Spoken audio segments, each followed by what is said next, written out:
a few minutes. I got to go back to my house to get that charge. I'm going to need to take that sample. Okay. I'm only about 2 miles away. Okay. Oh, we'll let them know. Right back. Okay, sounds good. Okay, are you there? Yes. Okay, so he's now gonna go to his house and get a jar to take a sample. Is what he just told me. But when I arrived here, he's obviously doesn't even have the suit to do the whatever he needed to look at, and Yes, I'm concerned with that. Number one, it's like our officers showing up without equipment. Like, it's your job. So, like, if you're coming to do that, like, you should be prepared. But that's for you guys to deal with. But it was very, very, and the people were upset, but not in a way that was I'm trying to think of a way to explain it. They were upset. They were like, a little, but they weren't aggressive is what I'm trying to say. They're just upset. Like, hey, this is thousands of dollars and this is that. And, and he was the one that, to me, that was, unprofessional and, on the verge of rude for sure. Everything's on my body camera. So, our ag unit will be reviewing it, and I think he had already called over there a captain and ended up getting your number because I'm concerned with the way he talked to and treated them. Number one, and then he was refusing to take the samples at one point, and he was saying, "Well, somebody else can just come out here and blah blah blah," and that he wasn't going to do it, and then. He tried to tell me that, these dead bees are next door and that you have to have probable cause to go over there. And I said, well, no, we don't. I said, because we can always ask first. We can always get cooperation and ask. And, how we treat, and I tried to coach him because I was like, if you're going with me, you got to be nice. Like, I was like, we can go over there and try to ask first and see if they'll allow us to. And then he was at first refusing to go with us over there, which is fine. I was like, fine, I'll go over there and ask if they'll let me get the sample, even though I don't know what I'm doing, but whatever. But there's I guess a bee expert or something here as well from Tallahassee or one of the other offices. And apiary. So, and to that, what would happen is, even with, I wish he would have had his bee suit, but what we'll typically do is we'll put the bee suit on, and we don't even stand really near the hive. We'll kind of what we do, but we'll stand back. And the idea for the suit is just for extra precaution, but we won't touch a hive. We won't pull any samples. That's why we like to work with the apiary. Like, to your point, you said the apiary from the state came down. Mm-hmm. They're the bee professionals. They're the ones that, like I said, will pull the sample for us. We're just there to direct them. So, right. Really, him not having the suit, I think he still could have got by as long as he had his sampling equipment. Which he doesn't. He's going home to get it now. That sucks. Yeah, so he just, that's what he just told me. He's going home to get it because he doesn't have it. And then, but, at the same time, even if that's the case and the other person was going to collect it, she's willing to. But he was literally saying he wasn't going to. And so I asked her, I was like, what happens normally on these calls? And she said normally they have all this stuff to do it, and they'll even sanitize and put alcohol on stuff between samples, and like she explained it all to me. I wrote out all the steps, and like none of that, like he didn't plan on doing any of that stuff. Like, he was arguing about why he wasn't going to do it. So then let me go back to what I was starting to tell you. So we're over at the neighbor's house asking for permission to to do it, to look at the bees, and she let us, and he starts telling her, make sure you send a certified letter over there telling them you have anaphylactic shock so they can, not have bees. And like, he's telling her this, and I'm like, and so of course the other neighbors, had then heard him telling him this. And I'm like thinking that she didn't ask for advice. First of all, he was just offering that, like, to her to help get rid of the bees. So it wasn't asked like, what should I do? Or, you know, I can't have this happening. Like, she didn't say any of that kind of stuff. So, you know, I don't feel like that's, you know, assisting.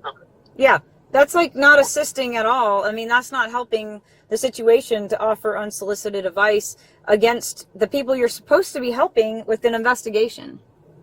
Yeah. That's not professional at all. Right. And, you know, like I said, all of this is, you know, captured on our cameras. So, you know, it can be reviewed for sure. But it's just, you know, then, you know, he was just getting argumentative with them. So they were saying, well, you know, these bottle brush trees, or, you know, I think that that you guys should sample them. That's what the homeowner saying. And, you know, he's like, well, you know, I basically making excuses about, you know, not doing that. But the point is he was getting into an argument with them instead of maybe explaining like you have what you do and why, versus arguing with them about what you're not going to do. And, you know, and telling them, like, the whole interaction has truly been unprofessional.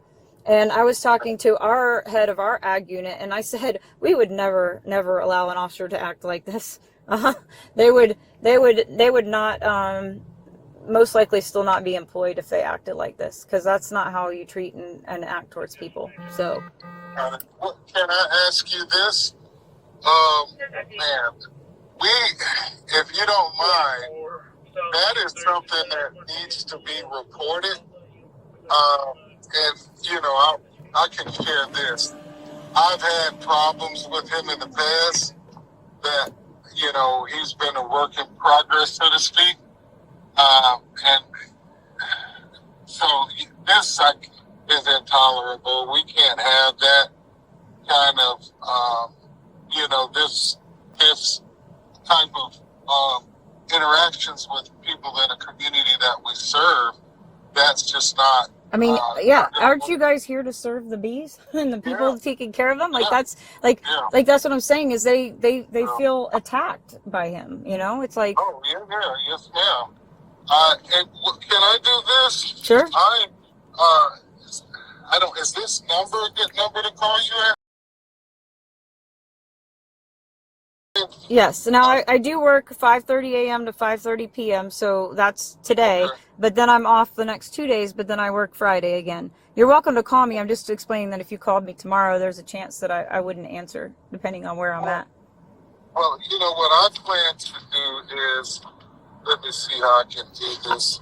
And now, since he's going to get the sampling equipment right now, I'd like to see what he does, because I don't want to, you know what I mean? I'd rather you not, like, you know, unless you're going to send somebody out tomorrow to just kind of do the whole thing.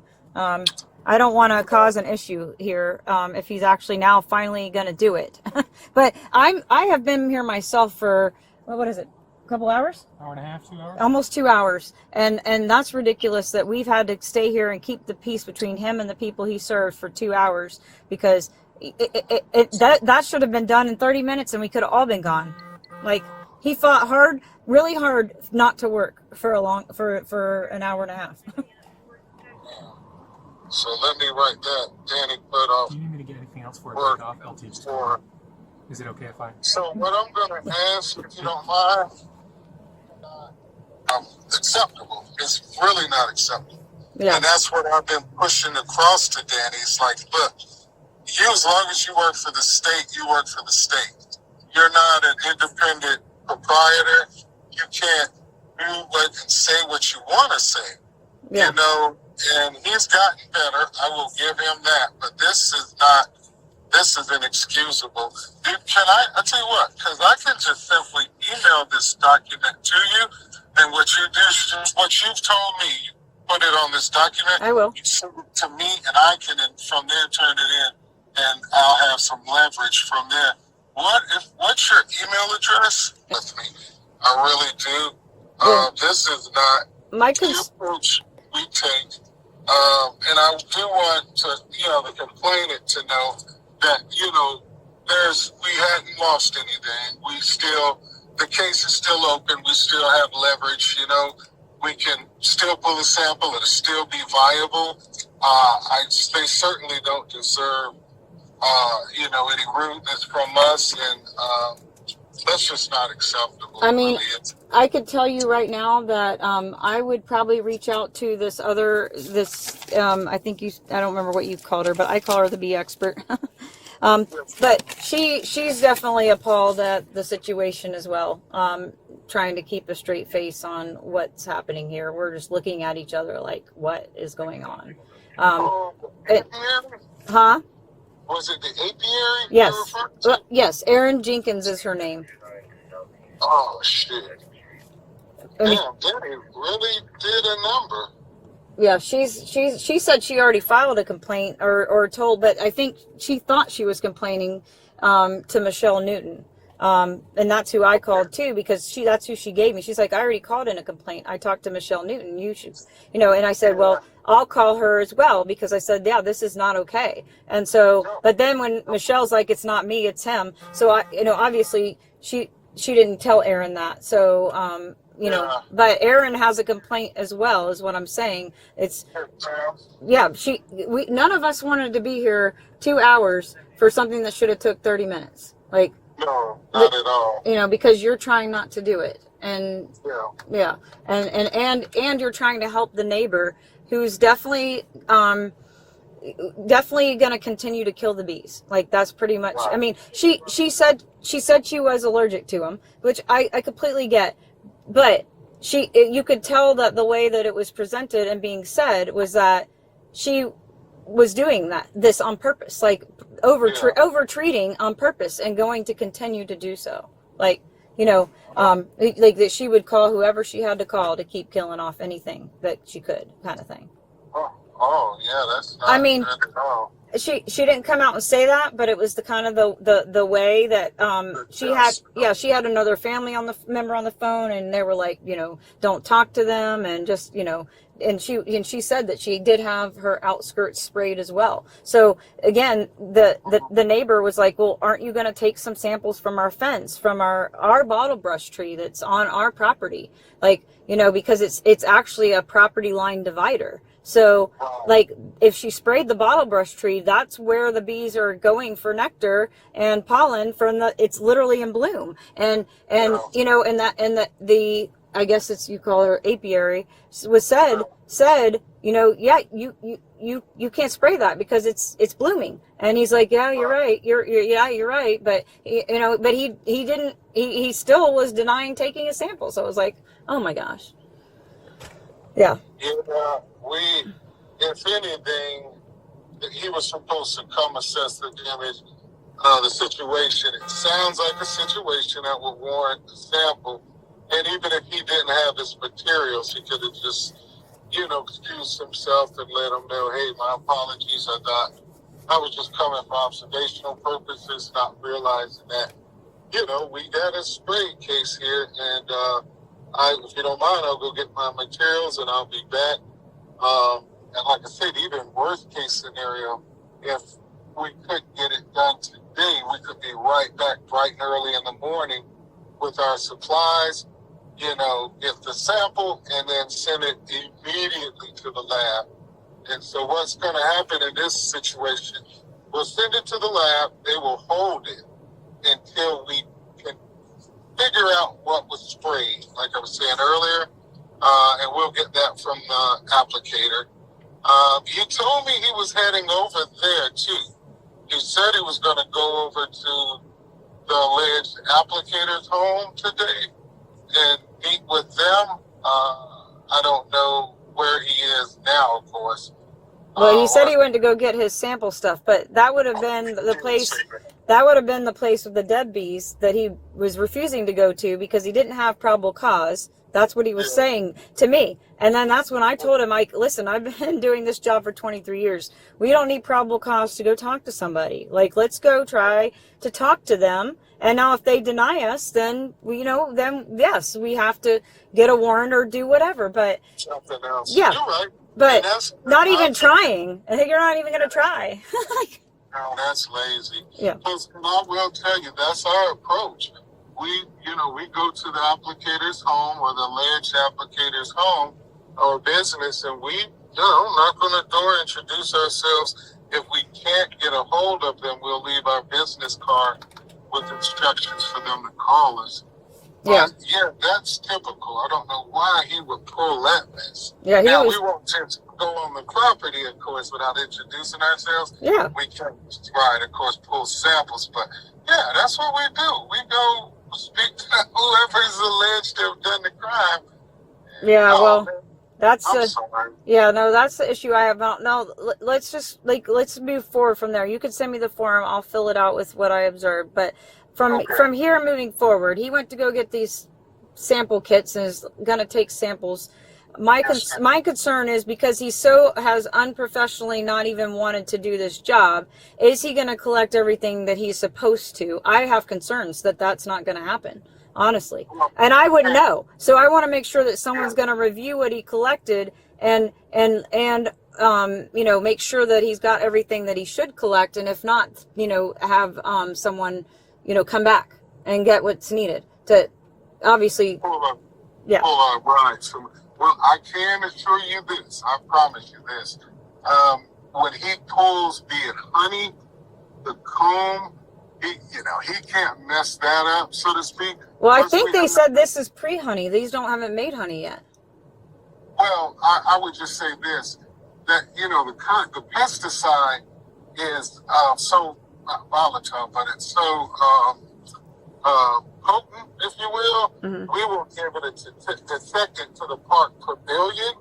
And so if it got into any pesticide that got on any comb, any bees, he told me he was going to collect bees. So if he does, in fact, pull the bees, which I assume he will, we're going to be able to detect it. Yeah, well, I had the apiary collect them from the neighbor's house.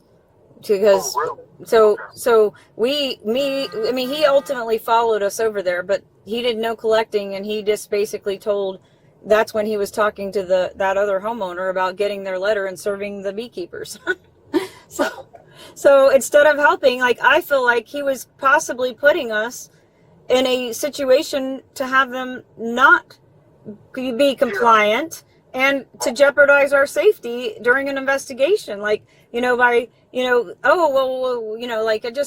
way that he approached it was, to me, we're gaining compliance. We're getting information from her. She didn't ask for any information. We don't need to offer other things that, to do either. So I don't want to keep beating up a dead horse, though. And I think you get the gist of what I'm dealing with. My concern is moving forward that someone will check his work and make sure he got everything he should get, and that this will be investigated probably, from here on, whatever, by somebody else, because I don't feel like for whatever reason, he has decided he does not want to do this case. And if it was me as a supervisor on a scene with an officer that had acted this way, I would immediately remove them, you're done. Okay, someone else is taking over, kind of thing. Yeah. That's, you're not alone in that regard. I mean, he's not professional. That wasn't professional. And that's not acceptable to us. So, well, I'm, like I said, headed to my computer. I'm going to send you this form. If you need any help, of course, with it, by all means, call me or email me. But you'll find that it's really straightforward. And what it's asking for is just, exactly what you told me. Yeah. I like that information. I'm going to submit it. And, he's going to be reprimanded for this. We can't allow this. That's just not acceptable. Yeah. I'm tired of it. I mean, I don't want to give away too much, but yeah, I've had to write him up before. And it was actually behavior towards me, his supervisor, that just wasn't professional. Honestly, we shouldn't have had to come to this call at all. But we were here because he was telling them they had to get a search warrant to get those bees. That's how we got here. He's like, I can't go over there and get the bees. That's literally what my call for service says, that why we're here is because it says that he can't go get the bees without a search warrant. So the homeowners are like, well, how do we get a search warrant? He goes, the law enforcement, you have to call them. So they called us, and they want, they have us here to get a search warrant to get the bees, to get him the sample. But when we get here, he's like, well, we can't do it anyways. We don't have probable cause. And I'm like, yeah, we don't need probable cause. So we shouldn't have been here to begin with. He's wasted a lot of people's time, and it's just ridiculous. But yeah, send it to me. It might be in a couple days, because I'm off the next 2 days, and I got an hour left to shift, so I got to finish a lot of my end of shift stuff. But I just want to make sure someone else is going to watch over the case and make sure that it's investigated and all that. We certainly will. If you don't mind, before I let you go, what is your time go for? Okay, thank you. And I'm still here, so I'd rather not have a confrontation with him. So I hope you're not going to talk to him right now. No, Okay. I ain't got nothing to say to that rascal right now. Because he just pulled back in, so I don't want to have a confrontation. So I just want to make sure. And I'm not going to push you through that. I promise you. Okay. I got what I needed from you, and like I said, I'm going to send you this form. If you just do your due diligence and send it back to me. Okay, sounds good. Thank you. Awesome. Thank you. Okay, bye. Bye-bye.